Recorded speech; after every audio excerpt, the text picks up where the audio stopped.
Is it Trish? Yeah. So again, thanks for being willing to be here and be part of our learning, and I'll do what I can to make this experience useful for you too. Thank you. Yeah. And for the record, is it okay to video this? Oh, yes. We'll get you to sign something later if that's agreeable. If at the end of this you decide you don't want other people to see it, that's perfectly fine. Just let us know if you would straight away. No problem. Right. So could you tell us what you've been doing lately that's been enjoyable for you and comfortable and comforting, and that's been something when you've been doing it you thought, oh, this is, if I could do more of this, this would be great? Oh. Well, I have tried something different lately. Oh, yeah? As you know, I'm an artist, as you probably didn't know, but Well, I do now. Yeah. I should have guessed if you're a friend of Jan's, but you... Yeah. Well, I do volunteer work at the Museum and Art Gallery with Jan. I see. Mm-hmm. And I've been trying to get into some more sculpture. Years and years ago I did. Okay. And it hasn't gone very well, but I thought it'd be good for my arthritic hands. Oh, yeah. And recently I went through a lot of old photographs that have been in the family for years, and I found the photograph of my great-grandmother, who only had her son, my grandfather, for 5 weeks before she died, and there weren't many photographs taken. Nobody painted her or anything. So I did a drawing of her in the Museum and Art Gallery. We have Saturday mornings, first Saturday of the month, someone drawing something in the Museum and Art Gallery, according to Jan, and I did a drawing of her, and I thought, if I'm going to do a painting, I want her in the round. Okay. When you haven't done this for ages, and the only clay I could get hold of was from Archery, which is a synthetic sort of clay that doesn't stick together very well. Oh, yeah. So it's been a bit frustrating. I'll bet. So are you satisfied with what's happening, or are you still going to go on with it? No, I think I might have to find some real clay to do something better. Oh, yeah. And then once you've done that, once you've sculpted the clay, what do you do then? This was self-drying clay. I think I'd rather have something that's the old-fashioned clay like I used to use years ago. It's just a new thing I've been trying. All these things, you know, you're 75, you've got to keep going, doing something different. Exactly, yeah. Now, when you've done you're going to get some proper clay by the sound of it, and you're going to... Well, I'll try to. I've got to find out where I can. Oh, okay. And then you're going to have another go, possibly. Another go. And then once you've shaped it, what do you do? Do you fire it, or do you... No, well, maybe, but I'm really only doing it for a purpose, to do a portrait of her, because the rest of the family would like to... Well, I'm interested to see. There can only be... My grandfather died when I was 7, so that's a long time ago, but his 2 daughters, one was my mother. There could be some family likenesses there. Or I'm the only daughter she has, but the other daughter had several family, and there could be likeness there, and it's just interesting for me to see what else I can bring out, because I like doing portraits, and it's another aspect of it. Yes. Oh, yeah. Something about that. What is it about portraits that you like? Oh, I'm interested in people, and you find yourself watching whether they've got good bone structure, or you know, would they be good for a portrait? So it's the bone structure and like how they would fit in with a portrait. Yeah, likeness comes from the bone structure, the distances, the planes, and you know, everyone. That's the interesting thing about portraiture. You can tell who you might see in the distance. There can be the slightest difference in a face when you've been studying people's face. And I guess you've with your study, you've learned to observe those very subtle differences. Yes. And you see the likeness. Is that what you're interested in, the likenesses? Yes. Well, finding the character, the spirit in a person, perhaps too, not just a photographic likeness. Something more interesting. Yeah. Something true. Yeah, photographs they're supposed to be real, aren't they? But and this is the trouble, you see. Portrait painting's gone out a bit because photography came in so much. But of course, photography is very good now. But I still like to have the hands-on thing. I heard a story that was always amusing to me, that Picasso was asked to do a portrait of someone. Yes, he did lots. Mm-hmm. And the person who paid for the portrait didn't like the results, said it's not lifelike, and said, why didn't you paint my wife like she looks like? And Picasso said, well, what does she look like? And this man produced a photograph. And Picasso looked at the photograph and turned it sideways and said, she's very thin, isn't she? And very small. So, I mean, what is reality and what's... Well, that's right. Yeah, that's sometimes right. A portrait which might not... And when he painted Gertrude Stein, that was an interesting one, because people complained that it didn't look like her, and he said, she will grow to be like it. And she did. I guess that's in a way like sculpting, isn't it? It's not just what is, but what can... Now that's actually what's happened with this thing I've been doing. I've made her look far too old. She died at 26. Oh, okay. And I was looking up dates. Okay, but there's something in the way that she was and the way that you've sculpted her that if she'd stayed alive, she might have grown into that. That's it. It's just a funny process that I'm in at the moment. I don't know where it'll go. And I like that because... Yeah, exactly. Yes. I don't like to have people say to me, you must know exactly how you want it to come out. Well, you don't. It's the chase. That's the interesting thing. Yeah, if you knew beforehand, what would be the point of doing it? Yes. You see, you have your petite sensation, as they call it, and then you... Sensation. Sensation. When we're out painting, we say that. We've had our petite sensation, and then you get into it and see what happens. No, okay. That's like a mood or an openness or a willingness to, like being creative or something? Yeah, being creative. Seeing what... Yeah, because otherwise you're just doing sort of a replication, like a production model or something. That's okay. A lot of artists like to do that, but there's something more than that to go for. Okay. Well, it's in an area I'm profoundly ignorant about, but it's fascinating to speak with you. I can't say I know a lot about it, but I just wanted to have another go at it. Yeah. Years ago I did some work with Arlene Brooker. Okay. Now, if we could do something that would be of some benefit to you, if something could happen here, and goodness knows whether it can, we're in this the sensation here, we don't know what's going to happen.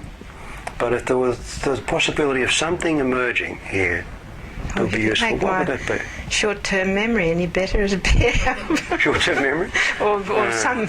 I've never had a good memory, but... Yes, oh well. You're asking the wrong person there. It's got a bit worse lately.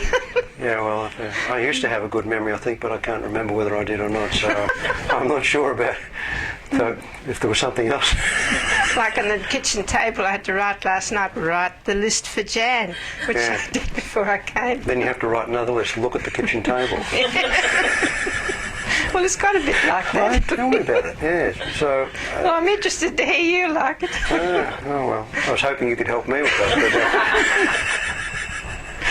So while I might be working with you with something, you can perhaps help me to sculpt my future to have a better... But if there was not that, what else would be useful for you? Oh, I'm having acupuncture for sciatica. Sciatica? Oh, I've got a bit of a problem in that one of the vertebrae is sticking out a bit, and I don't want to have an operation. You don't? But I'm a lot better. I'm walking every morning, and it's helping. And so, what's helped you to be better? Acupuncture. Yeah. I was very unsure whether that could. It's taken quite a while, but it is helping. Of course, it's something new. So that's the benefit of the uncertainty. But it's interesting. You ask the acupuncturist, why does this work? She said, we don't really know. No, they give you an explanation about chi and channels and things. But, yes, and my GP he said, I don't understand it, so, didn't want to know that I was doing it, I don't think. But you don't have to understand the chemical composition of clay either to know that it will do what it'll do. It's a matter sometimes. Sometimes, well, it'll do whether it'll do what you want it, but it'll always do what it'll do without whether you know the why of it or not. So you've got sciatica, and there's been some benefit that the things are better since you've had acupuncture. Oh, it is helping, yes. It's helping, slowly. But There are a it's lot of helping. things. It was now looking up my diaries for what you wanted, the list for looking up this time last year. I think it was when we were supposed to be doing something in the gallery. I couldn't because I couldn't stand. Do you remember? I couldn't sit, couldn't do So anything. is the sciatica in some way? I mean, pain is, no one wants it, but sometimes it serves a protective function. You know, I mean, if little kids didn't know to burn themselves, they would, you know, with the heat and so on. But obviously this is a pinched nerve or something from the vertebra that's slightly out That's because I've pinched had an nerve. MRI. And it's come through years of sitting in the wrong position, painting, as we do when we're out in the field. We've got things called, it's a sort of a portable easel, but we call them a box cart because they've got a canopy and the wind gets in them and they have been known to blow off. Okay. But when you're sitting, you're in the wrong position, you see, and if you're like that for too So long... we can't undo that. No. You've done that. No, well, I've changed. I'm not using that anymore. Okay, so at least that's not getting any worse. No. And the acupuncture is helping the sensations, the pain, so that's, you're feeling better in that way. But what could we do here that would be useful for you? I mean, is the pain helping to remind you, don't sit in that uncomfortable, bad position? Oh, yes, it is now. But It is? It didn't once because when you're working, you're concentrating on what you're doing and you're in a different world. So the pain is reminding you to not do what was unhelpful, helping to keep you sitting in the right position. Yes. And how are you doing with listening to that pain? Is it? Well, I've done what I can to alleviate it. Okay. So if the pain were to disappear, do you think you would still maintain the right sitting position, or would you slip back? Oh, no, I've tried to do things in a different way now because I realise what has caused Okay. it. All right. And the walking is helping So too. the pain may have been useful as a part of the process. Sure, yes. That's telling you. It's telling you. And it sounds like you've heard what it's been telling you. Yes, Okay. very much. Okay, very much. And maybe enough. Maybe enough. Oh, okay. So, where did you get the idea that something useful could happen here? Oh, Jan gave me the idea. Well, do you believe everything that she says? Yes, she's pretty really? good. Okay, fair enough. well, we won't go there then. We'll just take that as an assumption that if she says it can help. I get very worried about anxiety to a point, I suppose, whether I can do it or not. Yes. Whether I can, or look what it's been like with taking tours or anything with my awful memory. Oh, yeah. But it's been the greatest thing for me to come in and be in that group. Yes. Really has. Yes, well, I mean, you're talking about your memory. Well, apparently one of the things that is very helpful for regenerating brain cells is novelty. If you do something new and something different. Oh, well, yeah. Yeah. Getting my hands into the... And being here and acupuncture and you're doing some, and the walking. Yeah, okay. And Jan probably mentioned to you that we're interested to explore the way of using hypnosis to help people. Yes. And have you had any No, I'm interested, but I don't like the thought of being out of control. Me neither. Me neither. I wouldn't like to go to sleep and Well, I hope not. That would be very rude. wake up and be told you said so and so. Yeah, exactly. Well, at least we've got a tape here so that you can play But there is this thing about hypnosis that is it like a general anaesthetic? You put someone to sleep, or do you put someone under, or do they go unconscious or behave weirdly? I don't think I'd like that. Well, neither would I. And those associations are to do with an old-fashioned, traditional kind of hypnosis. The kind of hypnosis that we're involved with is not in any way like that. You end up being more in control, less controlled by thoughts, fears, anxieties, pain, and so on.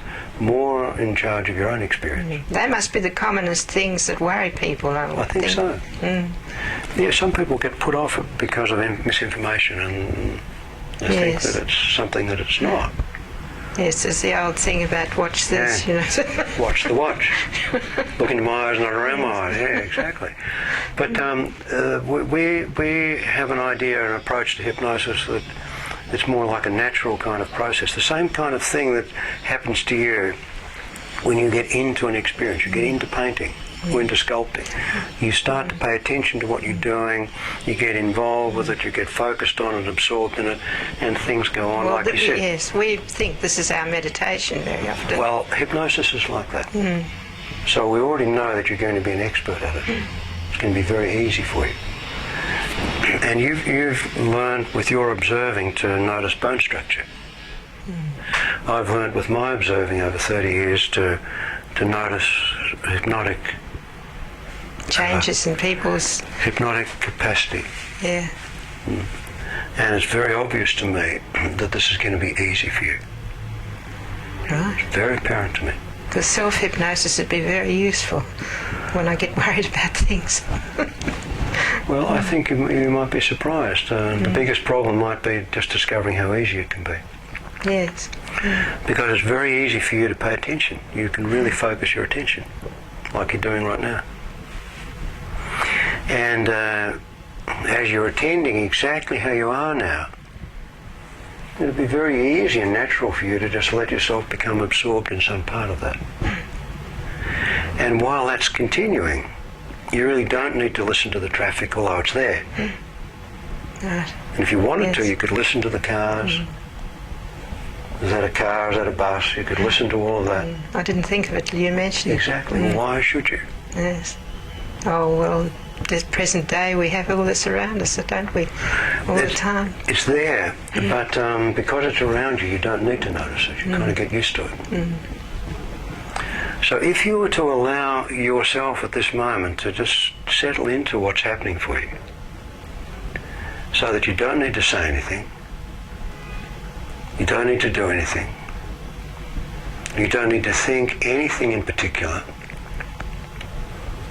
there's no pressure on you, no requirements of you. Actually, you don't need to do anything. You don't need to listen to the traffic, well, you can hear it.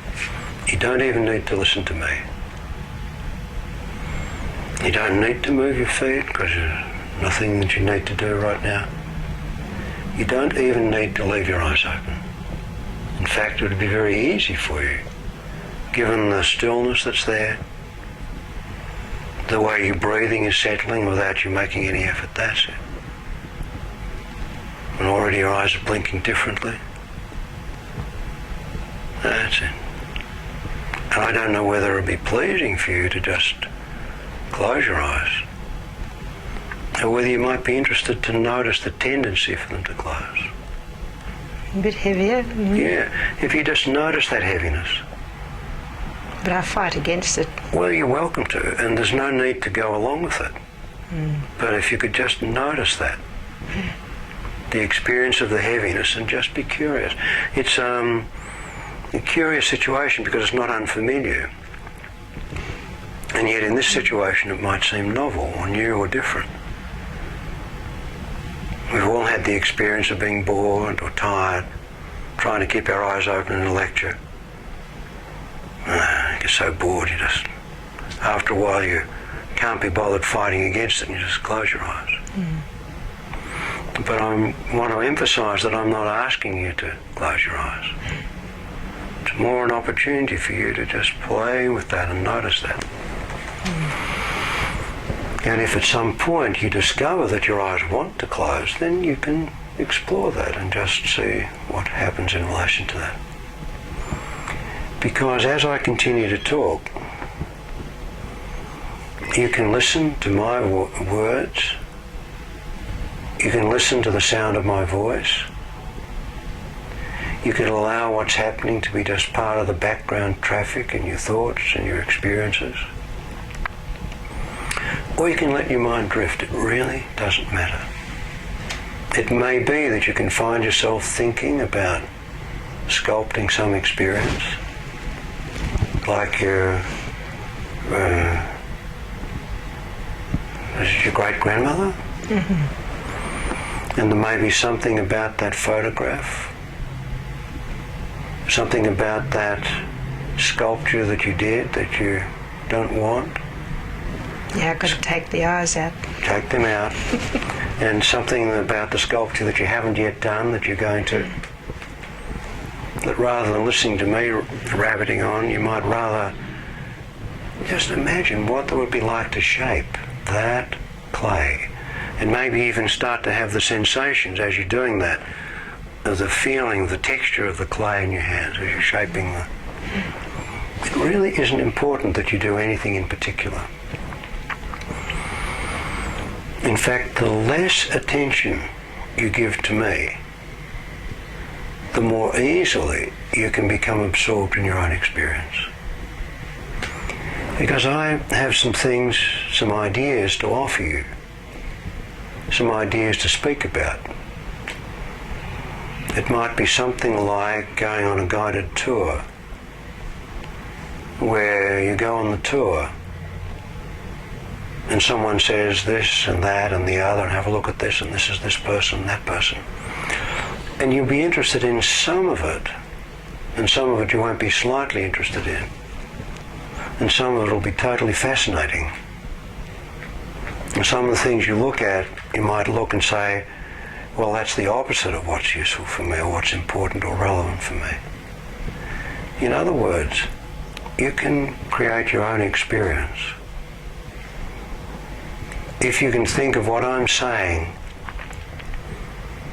as being like a photograph for you to begin with, and start to shape your own experience, start to create your own experience, one that can be useful to you, one that can have a structure that will be relevant for you, one that can be somehow beneficial to you. And some of the things I'm going to say will be rather obvious, probably seem rather trivial, and maybe in some ways very unimportant. Because, for example, I can mention that even though you are able to notice the sensations in your right hand, you really don't need to pay attention to that.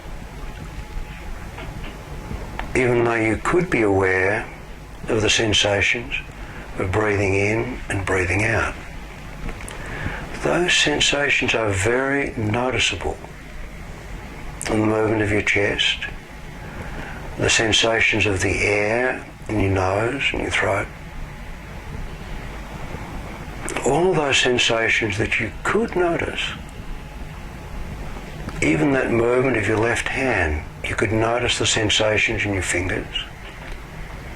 But how important is it for you to feel the back of your thighs on the chair, your back on the back of the chair, your feet, your heel, your carpet?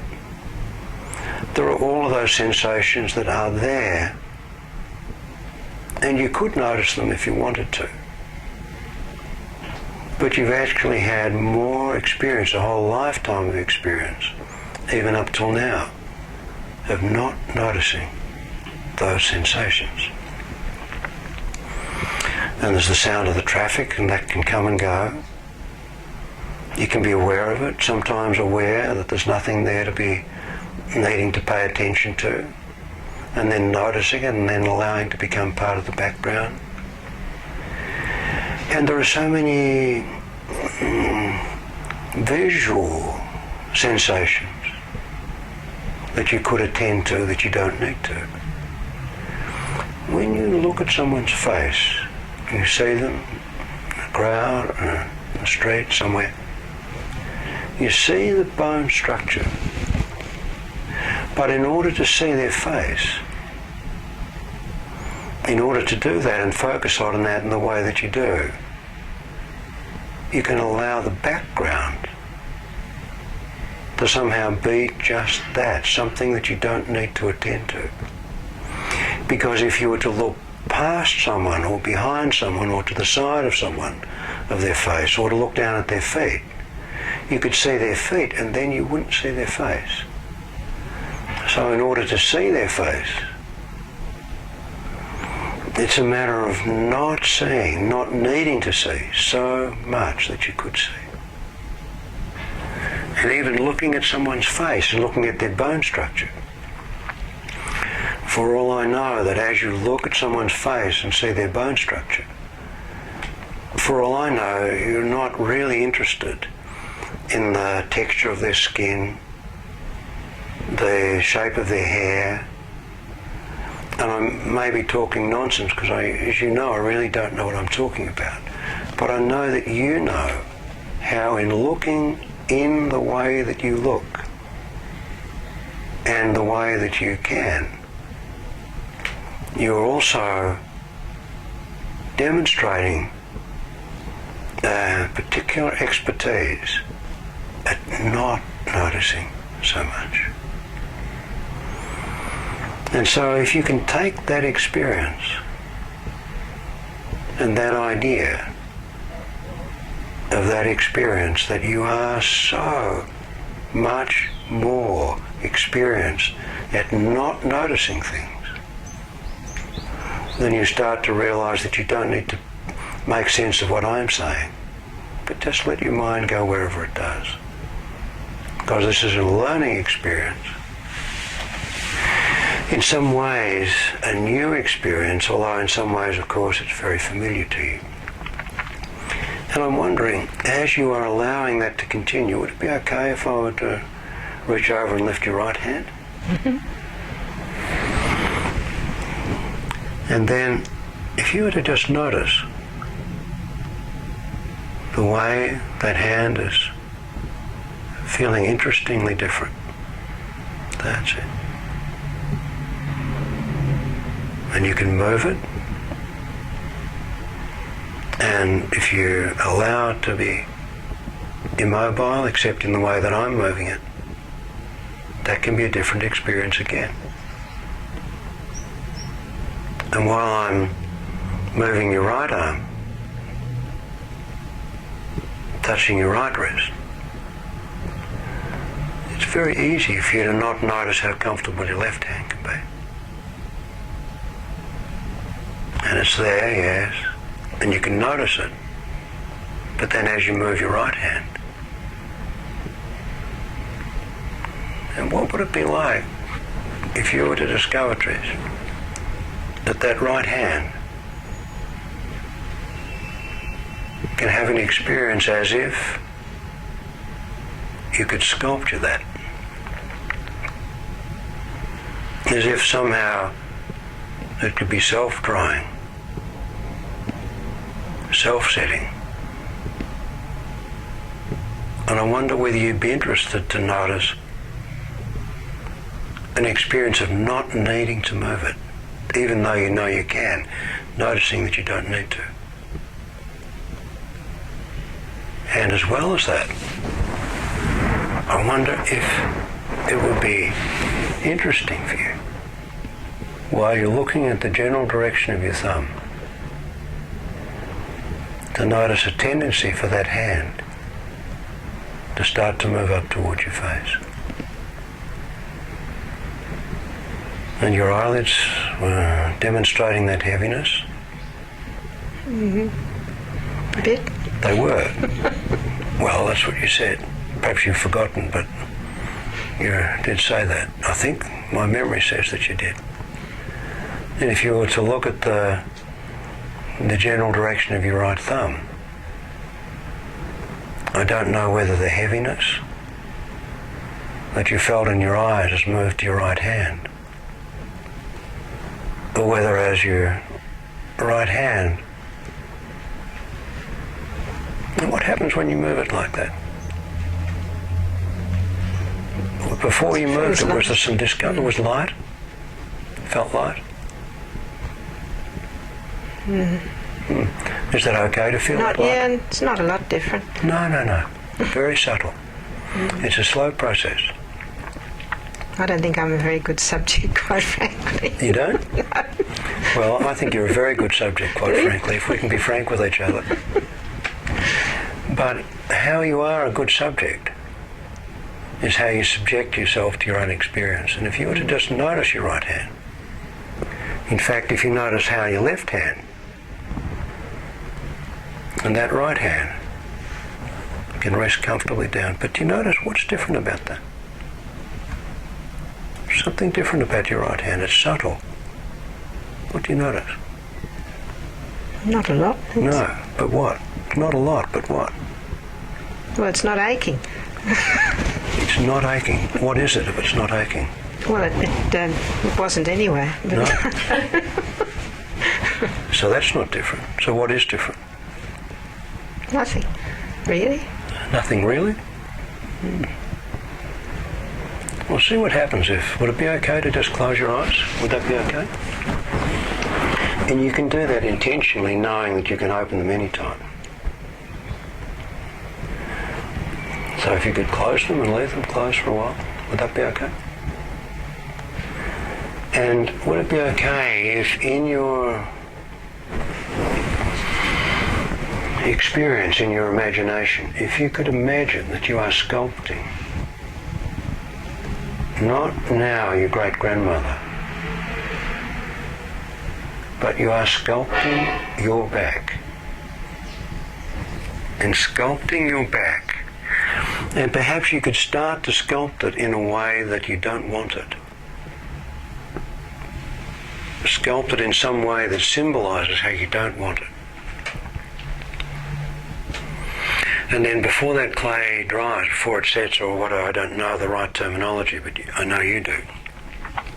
If you could start to shape that, and as you're shaping it, notice the feeling of that. And let yourself get into the sensation of that. And as that's happening, you can know that you're imagining it, that you don't have clay in your hand. And you could know that I'm just using words. And you could even think, how could this possibly help? In the same way that when you had acupuncture, how can sticking needles into you help?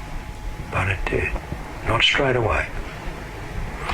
And I think as this experience is continuing, as you're continuing to have the experience you're having, knowing you can open your eyes anytime and close them anytime you want, that the most useful thing for you would be to think that you're not a good subject, that this is not helpful for you, and at the same time knowing that something is happening. Because it's very apparent to me that there's something different in your experience now than when you first sat in that chair. Do you know what that is? You might not know. No, I don't. It mightn't be apparent to you. What's something going to happen later? That's what worries me. Something's going to happen later? You should be worried. You should be worried, because if all of that pain goes and you don't feel any pain, you should be worried that you might slip back into that wrong way of sitting. And I think that's a real concern and something you should pay attention to. Because the sensations are there for you to listen to and notice, in the same way that you don't need to pay attention to the traffic. But if a truck starts to get louder and louder, no matter what we're talking about here, and you think it's going to crash into this place, you need to pay attention to it. So it's always important to have, Just a how bit can I on say, the- yeah, yeah, and to get the right amount of attention on that is very important. Now, you can move that right hand. You can move that. Yeah. You haven't lost control of your hand. No. And you can move your feet. Yeah. And you can open your eyes. Yeah. Oh, I'm too interested to see what's going on. You're too interested? Well, what is going on? Nothing much. No. And yet, we know that there's a lot that goes on in the background. You know, we only sense it's such a minute amount of what's actually happening. At the museum, I imagine there is a lot in the background there that people don't see.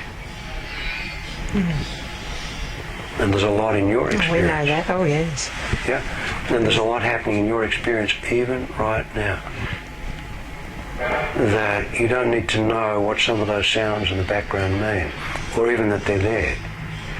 But you know what sounds, sensations, and visual stimuli that are important for you to pay attention to. Well, it's an artist's life. You can't help it. And dealing with your back is part of your artist's life. The writing on the whiteboard is visible to you. But why should you pay attention to that? It's no concern of yours. You're welcome to look at it. There's nothing secret. But why would you be interested in that? There's a whole lot because it hurts me to turn around that far. Why would you want to do that? It's good to know that the hurt is there to remind you. Don't do something that's unhelpful. You see, I was 14 years in a collar from two bad whiplashes when they didn't know what to do about them. So a lot of things have stiffened me up. But you fight through. You do, and you have. Now, if we could do something useful here, what would that be? Well, I've just been very curious to see what your helpfulness can be. How is your curiosity being... To see what happens. Yeah, how is that curiosity being taken care of so far? Well, there is a relaxed feeling, certainly. Jan said she experienced that, and There's a can relaxed... understand. Where do you notice that relaxed feeling? All through me. All through? Yes. Sometimes I'm very tense all the time. Yeah, But then I think that's the thing, that's in an artistic being somehow. You've got to have that to work from. Well, let's say that there has to be some intensity. Yes. But whether that has to be tense. Yes, it's a tenseness that can be a nuisance at times. So perhaps you can somehow find a way, which I'm sure you know way more than I do, about how to relax into that intensity. Yes, you get lost in what you want to do. You get lost in what you want to do. And some people try and get us lost in what we don't want to do. And some sensations and some experiences try and drag us out of control into something that we don't want to do. And the pain is trying to do that. But you're interested to explore ways that you can get lost in what you do want to do. Yes, well, keep on Sculpting doing is what I one. want to do. Well, painting is the main thing, of Painting course. Yes, and sculpting. Yes, this sculpting is just a diversion at the moment for a purpose.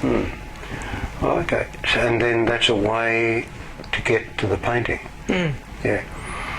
And exercising my getting very sore and stiff, arthritic. You can see what's happening there. Yeah. And I don't want that to happen. You don't. You don't. And you're doing the sculpting, and is that being of some help? Oh, it keeps your fingers. I mean, it's very stiff working, this synthetic clay. So when you do that, is that useful to you? I think so, yes. I don't do some of the things my physio told me with exercise balls as much as I should, but it's better if you've got a purpose doing it. Just doing an exercise for the sake of exercise would be pretty boring. It'd be like drawing a straight line for the sake of drawing a line. Yes. You know, who'd want to do that? Some enjoy that. Yeah, exactly. But doing the sculpting has a purpose, that it's going to add another dimension to your painting. And well, hopefully. Hopefully, you can't be sure. No. In fact, if you could be sure, you wouldn't do it. That's right. That's the whole crux of all the work we do. You're not sure. That's why it's so beautiful to see how unsure you are about how this can be helpful to you, because that's part of the crux of what's useful here. If you were absolutely certain, well, you know, who would be bothered? And just how it can is something that you haven't found out yet. Like that, the portrait hasn't happened yet. No, that's right. And the pain can be like the sculpture. It can be a temporary part of the process leading you to what's important. Because your painting's important. The sculpture is just a diversion. Like the pain is a diversion. And what's this painting going to be? What kind of portrait is it going to be? Is it going to be large or small? Or I just felt, well, not sure yet. It just depends what sort of a canvas I can get it onto. But it just got to me that she'd only had that short life, and she only had her baby for 5 months. Yeah. Terrible. Yeah, so there's 5 weeks, something in right? that canvas that you're going to put there that's going to I want have... to give her a life. Yeah. Yeah. That's stupid, isn't it? But that's what... I don't know.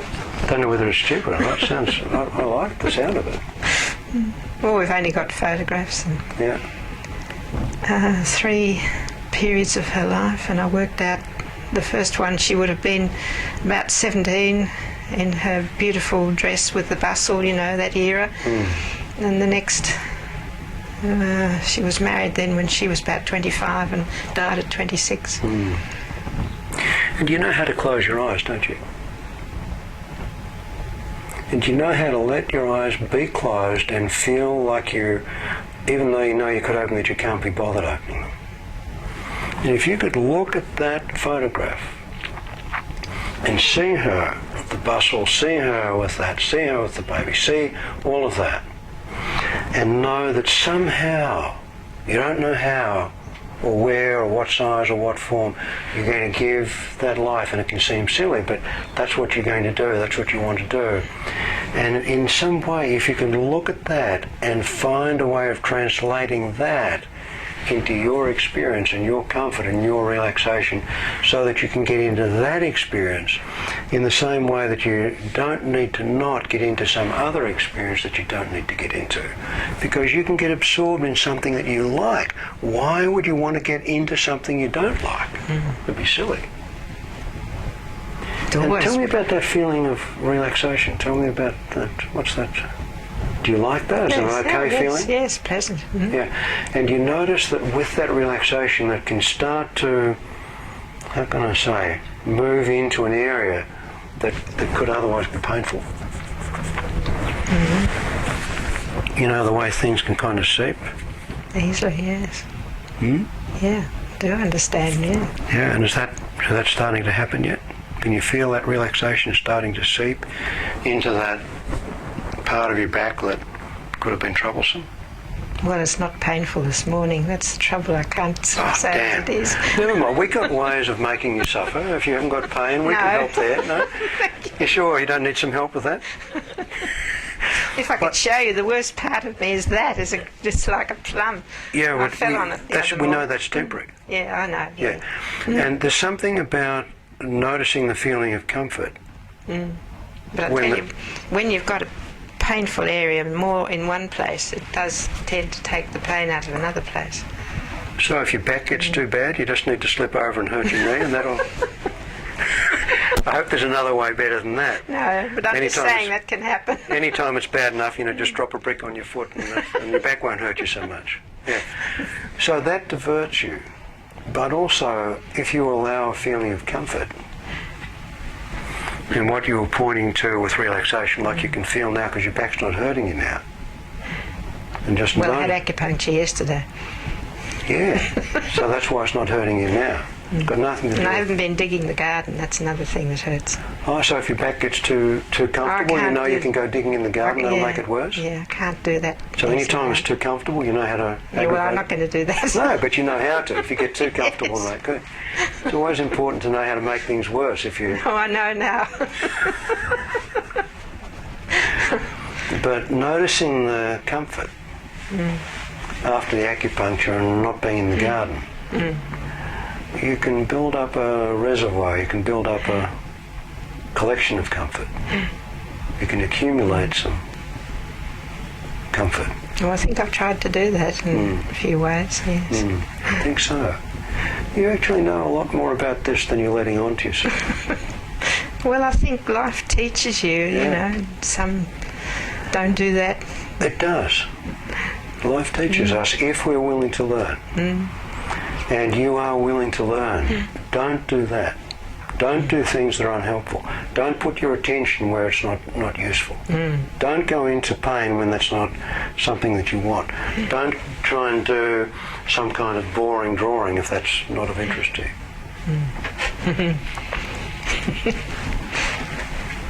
And how can what we're doing here possibly have any benefit for your memory? Well, that I wouldn't know. I think it's probably a physical thing that I've never had a good memory, and it's just the short-term memory can be an awful nuisance with people's names. Mind you, there are some things best forgotten. Yes. They say that the people with Alzheimer's and cancer live longer because they forget they've got cancer. Yeah, well, I don't want Alzheimer's, thanks, or cancer. No, so it's good. Alzheimer's is the thing. Well, it hasn't been in the family, but with this memory business, I often wonder what it leads to. So do you want to worry about that? No. Okay. Try not to. You know not to go there. No, try not to. Yeah, I wouldn't bother. Don't want to think about it, actually. No. So what's happening as we're talking so far?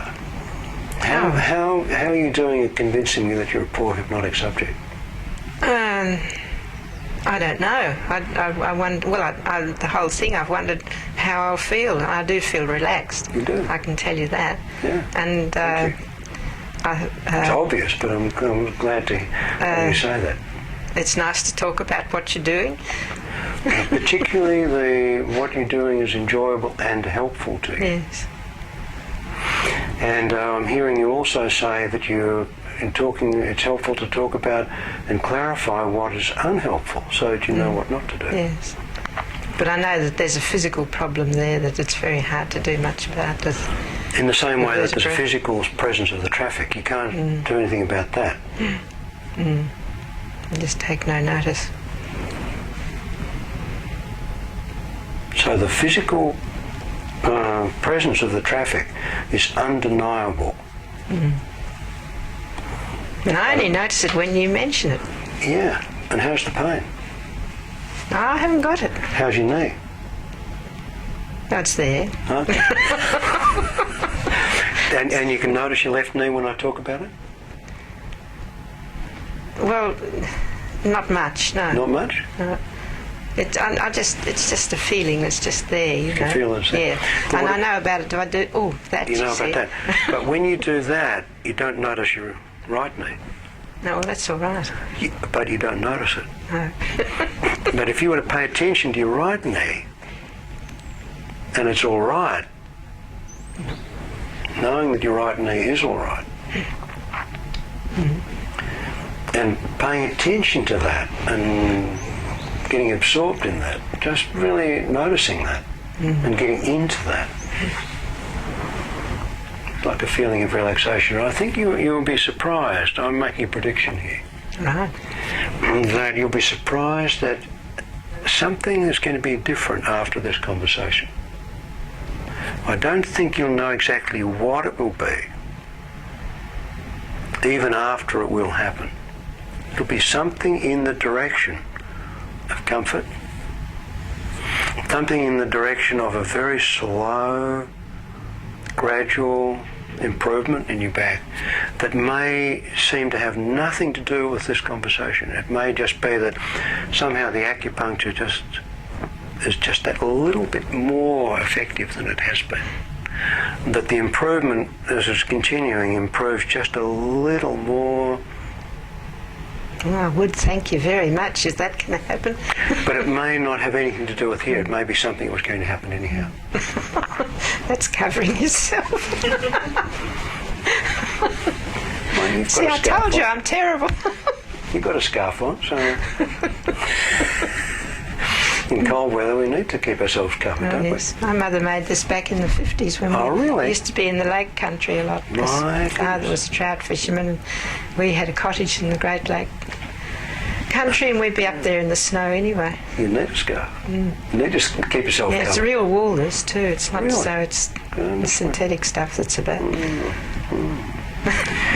Now, if there was something else that we could talk about, Trish, that would be useful for you.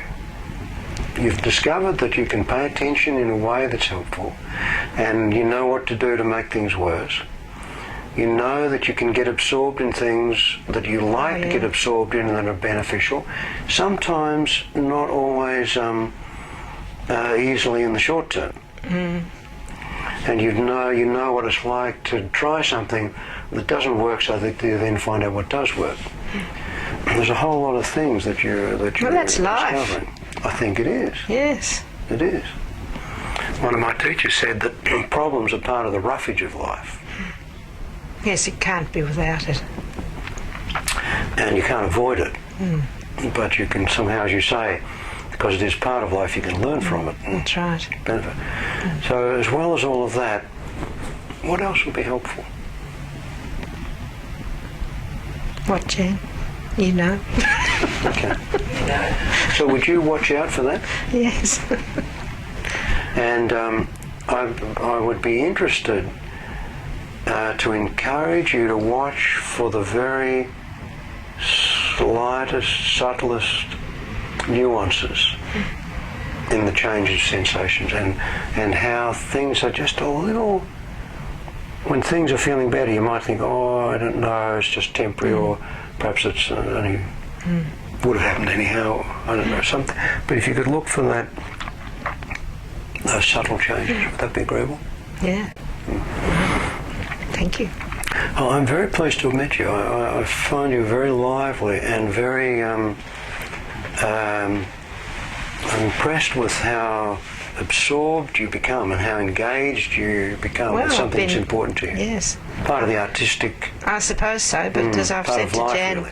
I'm interested in this hypnotherapy that you do, but when she said, would I do this, I thought, I don't think I'd be a very good subject, though I'm just interested in it. Yeah. And what do you think now? Well, it's lovely having the talk, yes.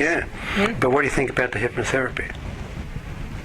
Well, as you say, I may in the future feel these slight helpful. Do you think you've been?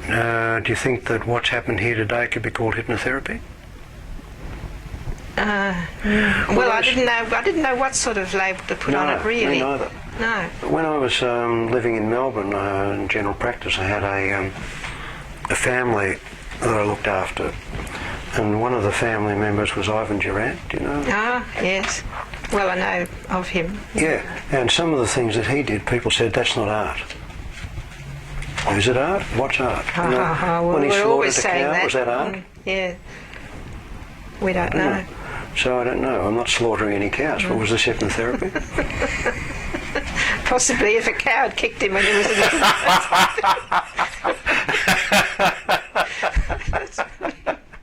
He had very red hair. Yes. And his wife had red hair. And all the kids had red hair. God, imagine that family. A red-headed bunch. And they lived in Durrant Street. Oh, Ivan Durant lived in Durrant Street. oh no. Yeah. I don't know that it was named after him. I think the street was there before him. But Goodness. it's hard to know these things sometimes, isn't it? Yeah, but life is very strange. Things that You've can... noticed? Yes, definitely. Definitely. Yeah. Things that can suddenly Thank goodness. have a meaning behind that you... Thank goodness. Just imagine if life wasn't strange. I mean, it'd be dreadful. Yes. And it is Parallels. strange the way life can bring opportunities for you to learn in unexpected ways. Strange parallels go on Yes. It is. that suddenly you realise, And who would have thought that this pain that you've had, the sciatica, would have been parallel? There's a purpose behind things, I know. Yeah, you find that out. It can be a after damn some- nuisance at times. Tell me about it. Life is a damn nuisance at times. Oh, no, I love life. Exactly. I love life. But it can be a nuisance at times. Yes, it can be very unhappy too. It can. So, but still, we're not going to give But it great just things yet. happen. Great things happen, and They do. you can be blessed or you can be struggling. I've Exactly. had all those things happen. Part of the deal, hey? Yeah. Well, I wonder if that might be a place that we might leave it for the moment. Well, thank you very much. And as I say, I'm delighted to meet such a lively, engaged person who can get absorbed in a useful way. It's a pleasure to have met you. Thank you. That's great. Should we stop there? Yes. Okay. Gosh. Well, we survived. Yes. I've never had one of these on me before.